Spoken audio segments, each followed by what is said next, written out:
Bueno, creo yo que como primera reflexión, nosotros estamos culminando un debate donde las coincidencias son mucho más fuertes y potentes que las diferencias. Y que independientemente de determinados matices, el conflicto de Bolivia, la crisis institucional, el golpe democrático, que nosotros lo caracterizamos en el proyecto, amerita quizás una reflexión un poco más profunda de lo que acontece no solamente en Bolivia, sino fundamentalmente en toda la región. Nosotros venimos de una historia desde hace más de 30 años de enormes luchas para dejar atrás la dictadura.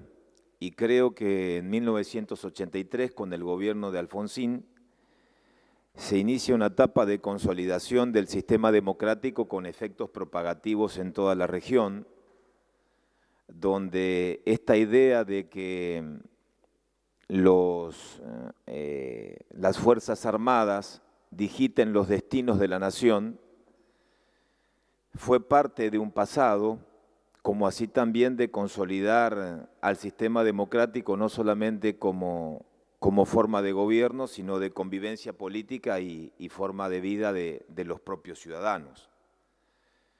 Pero también me parece a mí que, como se han dicho muchas cosas, así como se avanzó en estos años, desde 1983 en adelante en la región, con la consolidación de la democracia desde el punto de vista formal, es decir, el derecho a elegir y a ser elegido, creo que la deuda que tiene el sistema tiene que ver fundamentalmente con la inestabilidad para la culminación de los mandatos constitucionales. Si nosotros hacemos un poco un repaso de lo que viene ocurriendo desde 1992 hasta el presente, hay 17 presidentes que no culminaron su mandato. 17 presidentes que no culminaron su mandato. Obviamente, algunas de estas interrupciones se hicieron en el marco de procesos institucionales absolutamente legítimos. Otras en el marco de golpes convencionales, el caso de Honduras en el 2009. Pero existen otras interrupciones, que fue lo que se dejó, digamos, medianamente plasmado a lo largo del debate, que tienen que ver con aquellas interrupciones democráticas con fachada de constitucionalidad, pero que desnaturalizan o deslegitiman la esencia del voto o de la soberanía popular. Y este Congreso se expidió. Yo quiero recordar lo que ocurrió con el expresidente Lugo en Paraguay en el 2012, donde en el marco del respeto a la propia Constitución se avanzó en un juicio político exprés donde no se garantizó el derecho de defensa y el debido proceso, y el Congreso de la Nación, en la Cámara de Diputados y en la Cámara de Senadores, se manifestó y rechazó la destitución del presidente Lugo con esta idea de que, aferrado a los apegos de la letra y el espíritu de la Constitución, no se cumplimentó con ese debido proceso. Nosotros fuimos coherentes, tanto para manifestar nuestro rechazo con el caso de Honduras, como en el caso del presidente Lugo. Algo similar, también con fachada de constitucionalidad, fue lo que ocurrió en el caso de Brasil, con Dilma Rousseff, donde, apegado a los parámetros constitucionales, el Congreso de Brasil en ambas bancadas decidió la destitución de Dilma en un procedimiento que se denomina impeachment, muy particular en Brasil, y que contó con fuerte presión externa, con los condimentos que aquí se señalaron, pero que en el marco de la constitucionalidad también culminó con un proceso de finalización de mandato. ¿Por qué digo esto? Porque si de la misma manera y con la misma vehemencia nosotros cuestionamos la interrupción democrática de Honduras y el caso de Lugo, que yo recuerdo que fue en una reunión que para lograr un documento conjunto en el 2012 se mantuvo en la presidencia de la Cámara de Diputados y se hicieron consultas justamente para encontrar un documento conjunto en ese sentido. Con esa misma vocación venimos a manifestar claramente que en Brasil, en Bolivia, estamos ante un quiebre institucional, por las tres caracterizaciones que ha hecho referencia el senador preopinante, es decir, quiebre institucional por un mandato inconcluso, es el 22 de enero del 2020 que finaliza el mandato del presidente Evo Morales, quiebre institucional porque no se cumple con la manda constitucional de la renuncia y de la aceptación, porque hay un estado virtual de acefalía y de un Congreso que no puede sesionar, y quiebre institucional fundamentalmente porque la renuncia viene de la mano de un planteo concreto de las Fuerzas Armadas.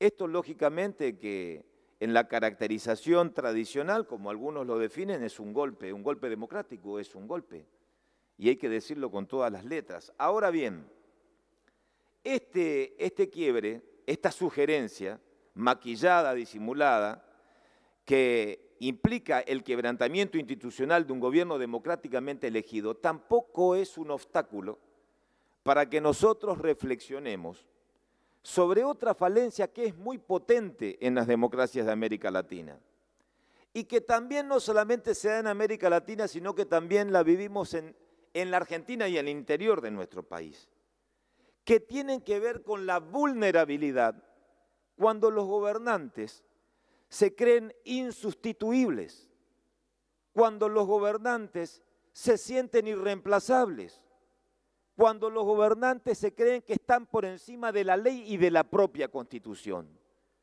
Y lo que amerita también un proceso reflexivo es lo que aconteció en el marco del proceso democrático desde la asunción de Evo Morales, desde el 2006 hasta el presente. Porque para nosotros, desde nuestra concepción, la democracia es una unidad. Y el crecimiento con inclusión social que lo ponemos en valor no puede estar por encima de la convalidación de los procesos legítimos en materia democrática y en materia electoral. Señor senador, el senador Fuentes le pide una interrupción.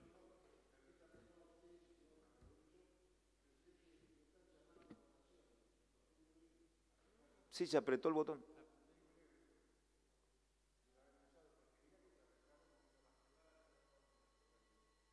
Era para tratar de no molestar a su colega, el senador Nayenov, pero si es una exigencia de la oposición, lo vamos a molestar nomás. Continúo, presidente, está bien. El botón es más importante.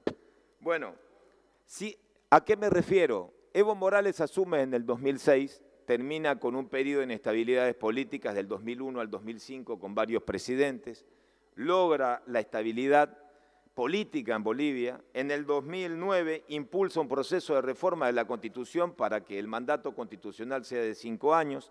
En el 2014, Evo Morales concurre a elección interpretando que el segundo mandato en realidad era el primero a partir del proceso de la reforma constitucional y cumpliendo 3 mandatos consideraba que no era suficiente y en el 2016 intenta un cuarto mandato.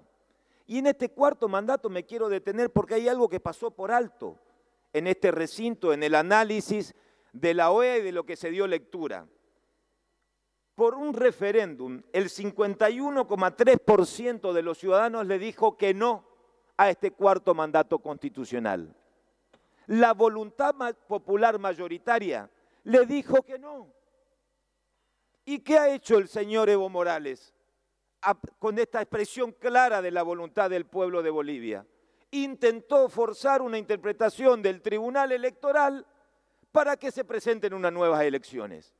Entonces, el vicio de legitimidad de esta idea de considerarse irreemplazable, de estar por encima de la propia Constitución, de forzar cláusulas constitucionales, terminó con una interpretación del Tribunal, con una nueva elección y con ese vicio de origen que termina de la peor manera. Celebración de elecciones, 20 horas de conteo que quedan en la nada, fraude, manifestaciones y conflicto social. Una cosa no quita la otra. Así como se repudia el golpe democrático que se dio a partir de que más que sugerencia es un golpe a la vieja usanza, no quita que nosotros claramente rechacemos el proceso fraudulento y la no convalidación de la expresión del pueblo mayoritario que se expresó en contra de ese referéndum. Porque toda la deslegitimación del proceso democrático nace con ese referéndum. Nace cuando no se escucha a la voluntad popular. Nosotros los expresamos claramente en nuestro proyecto de declaración, porque en definitiva lo que estamos haciendo es una declaración, una manifestación de voluntad de la Cámara. Así como hay países que claramente se expresaron en favor de un golpe, como Venezuela, en la región, como México, como Uruguay, otros países son un poco más cautos y tratan de que se encauce en el ámbito natural de la resolución de conflictos. Creo yo que en esta última sesión, me parece hasta el 10 de diciembre, y en una nueva etapa que se inicia en la Argentina, yo solamente quiero decir que nosotros somos contundentes. Así como decimos no a los golpes democráticos en nuestro proyecto, también decimos no al fraude. Ambas artimañas antidemocráticas se han hecho presentes en Bolivia. Ninguna cosa justifica la otra. Ninguna cosa borra la otra. Y lo que quiero poner en valor ante una América Latina, ante una región convulsionada, es el proceso democrático de la Argentina. Nosotros venimos de una elección en un proceso democrático en paz, con un resultado electoral contundente, con un reconocimiento del resultado electoral a las pocas horas del presidente en ejercicio Mauricio Macri, y que espero que este proceso pueda servir como ejemplo para que Bolivia encuentre en el marco del Estado de Derecho, del respeto a la ley y del orden democrático la salida que los bolivianos o el país limítrofe se merecen. Y que más que tensar la cuerda, tendamos puentes. Y que el desafío de el gobierno y del que se iniciará el 10 de diciembre sirva justamente para que esta democracia que nosotros la hemos ejercido con ejemplaridad pueda tener un efecto propagativo y de contagio. Gracias, presidente.